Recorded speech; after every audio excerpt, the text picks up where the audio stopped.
So I've had a few people ask me about my electronics build projects. Now, I don't normally share what I'm working on in terms of like soldering and making stuff. The reason being, in all honesty, I'm not very good at it.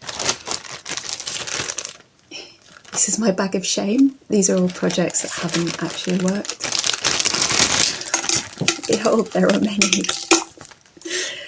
What I actually want to make is what's called an Atari Punk Console, which is a very simple synthesizer that's based off of a 555 timing chip. What a 555 chip does is it puts out a timing pulse, and it does that by measuring voltage across a capacitor as the capacitor charges and discharges. So as it's charging, it'll wait till it reaches a certain voltage, and then it'll stop charging it, then it measures it discharging, and when it drops to a certain voltage, it'll start charging it up again. And what that means in effect is you have a signal that's going between high and low, or like a 0 voltage and a positive voltage. If you think about what that looks like, you're sort of going from 0 voltage to positive voltage. So what you're doing is you're putting out a square wave. And a square wave is something that we can hear. So even though these chips are designed for any sort of timing application, we can use them to put out sound that we can hear. And the Atari Punk Console is a way of using two 555 chips, either in two separate packages, or you can get two together in what's called a 556, which is going to be quite hard to see, but there's a double length chip in there, which is a 556, which is just two 555s together. But rather than just having the output of the two 555s summed so that you're sort of adding them together and you're getting a composite voltage, you can actually use one to modulate the other. And that's the basis of the Atari Punk Console. And there's loads of plans for that online if you want to try making it. The one that I'm making on the breadboard is basically me trying different values of capacitor and resistance, because that controls the frequency that it makes, and I kind of like low frequency, so that's what I'm going for. The other thing on the breadboard was what's called a smash drive, designed by a guy called Aron Nelson, and it's a distortion circuit. And what it is it's an LM386 chip, which is an amplifier chip, and you can just make amplifiers to make your guitar sound louder with them. It's a really good, really clean chip, but you can also use them to output high gain in the sense of distortion. So I'm using it as a distortion circuit.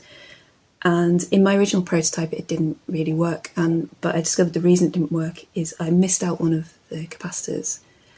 And the capacitors are really important because what they do is they perform a sort of high frequency filtering process.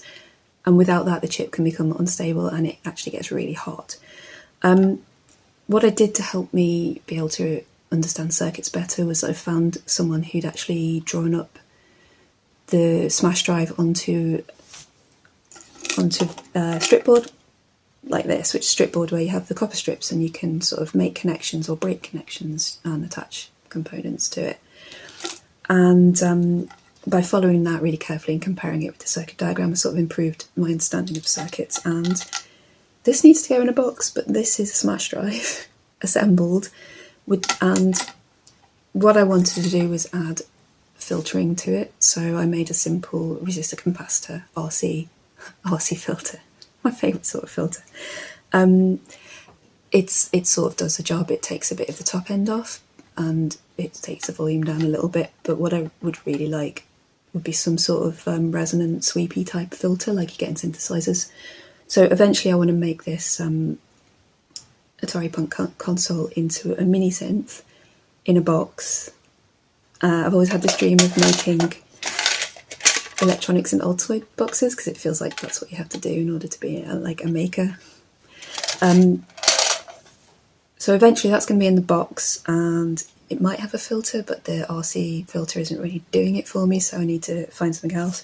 And also I don't really want to use the smash drive in the same box because it's very harsh distortion, which I really like, but I'm going to try and make more of a fuzz so that you can sort of turn it on or off. This is kind of like it's on and it's noisy or it's super noisy. There's no subtlety there. So much as I love the circuit, I don't think it's right for that application. So I've prototyped it. I've then made it as a complete circuit. I'm going to put it in a box, which I'll show you, and then I'll test it, and hopefully it'll sound nice in an angry, nasty metal sort of way.